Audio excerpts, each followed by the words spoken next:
Ladies and gentlemen, I have to break this to y'all. This situation with AMC is a huge, huge problem. Now, I know some of y'all going, what's the problem with AMC? What are you talking about? And I'm about to break it to you.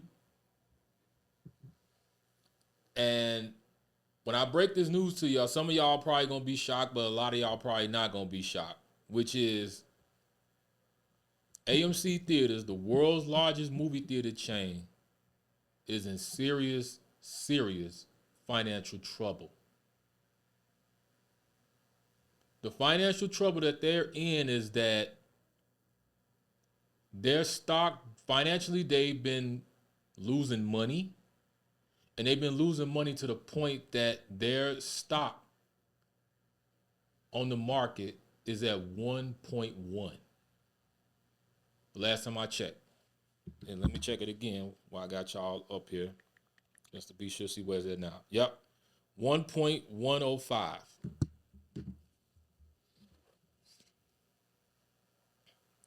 Now, when you have your shares that's that low for a multi-million dollar, billion-dollar company,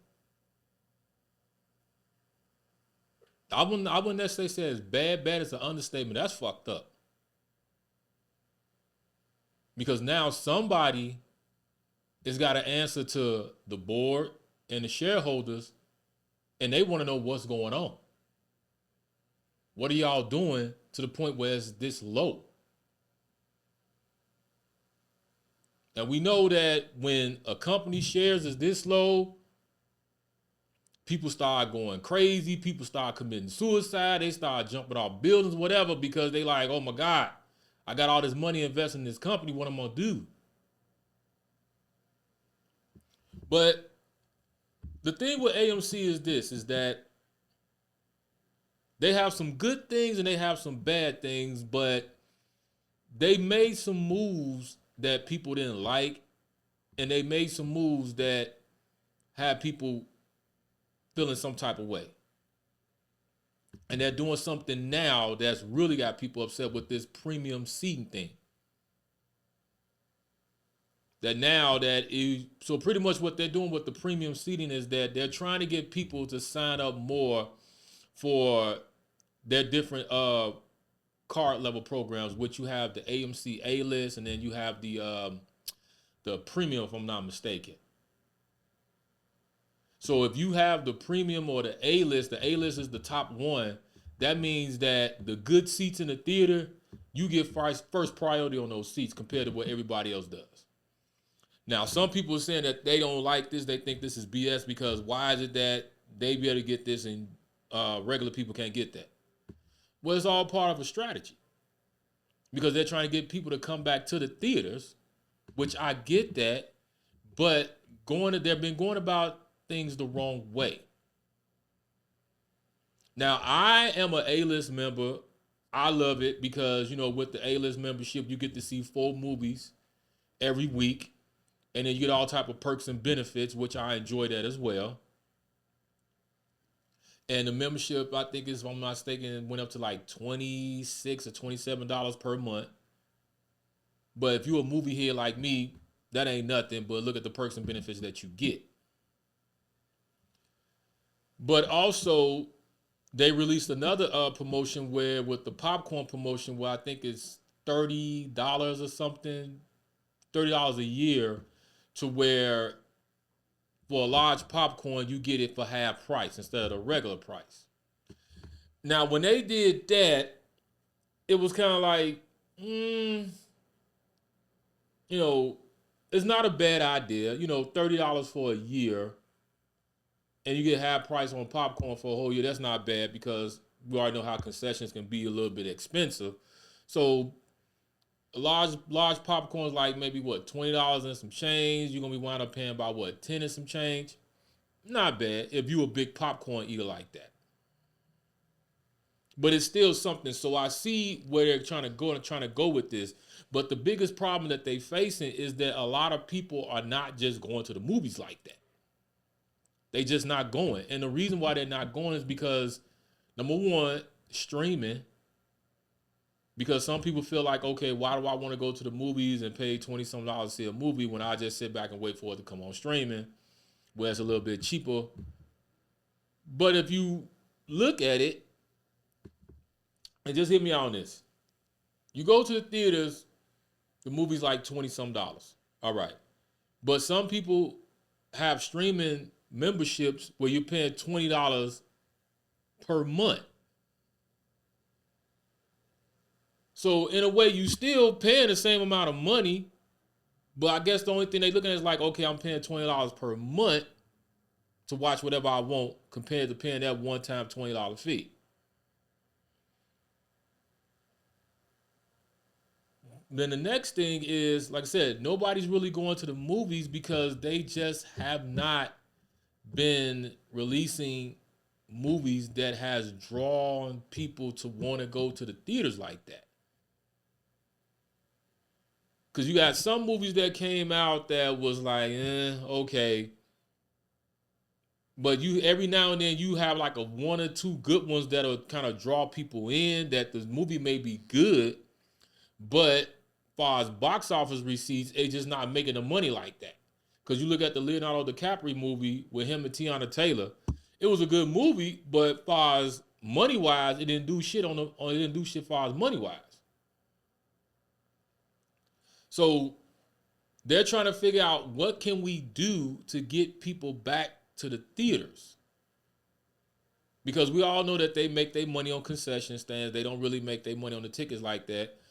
But they got the Stubs and A-list program that people been signing up for those. So they're trying to get more people to sign up for those. But the question is, what can they do to get people to go back to the theaters? This is the billion-dollar question. And it's going to be kind of hard to do that because you look at the way that the economy and everything is going right now, and people have been cutting backs on a lot of things, especially like luxuries and entertainment. So unless it's a movie that people want to see, they will come out to go see it. But now the only movies that's dominating at the box office is kids' movies.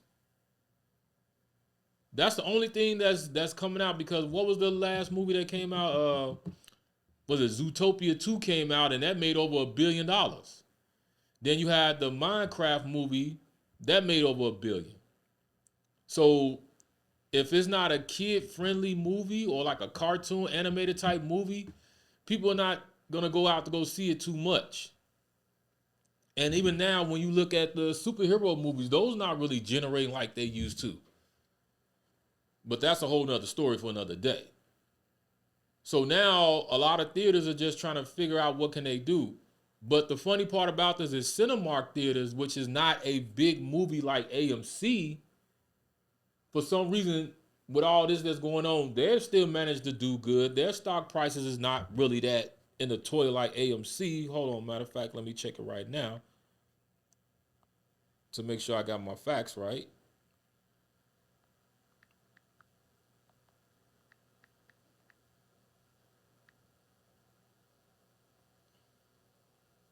Cinemark's share prices is 26.89.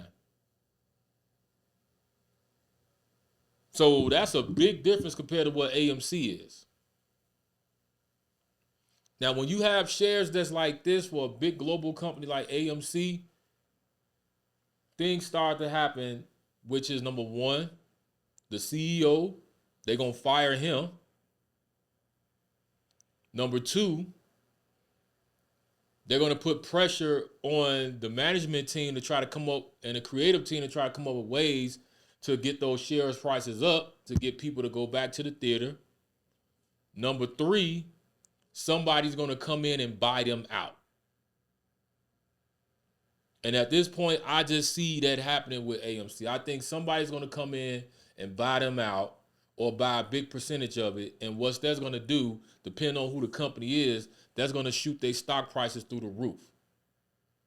Now, my three choices who I see, this is just my opinion, who I see that might do that, is number one, Amazon. Now, some people are going, why would you say Amazon? Amazon, because to me, I just think it would be if Amazon was to buy AMC theaters, it would just be a good fit for them because they're kind of like this lifestyle brand that they focus on like a lot of entertainment, on like diversity and a lot of things. And with them having a streaming service and them doing movies, this would be a good fit for them. And not only that, I could see them somehow, some way trying to set up with your Amazon Prime membership to try to connect that with the movie theater chain somehow.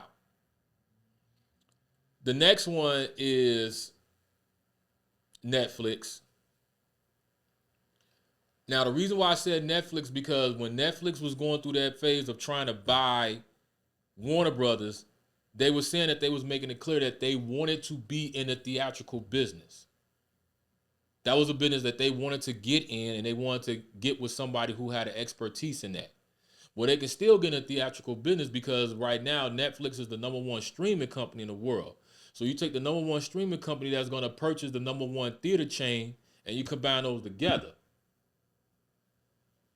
But the only problem with Netflix is that they movies don't do so well compared to their original series.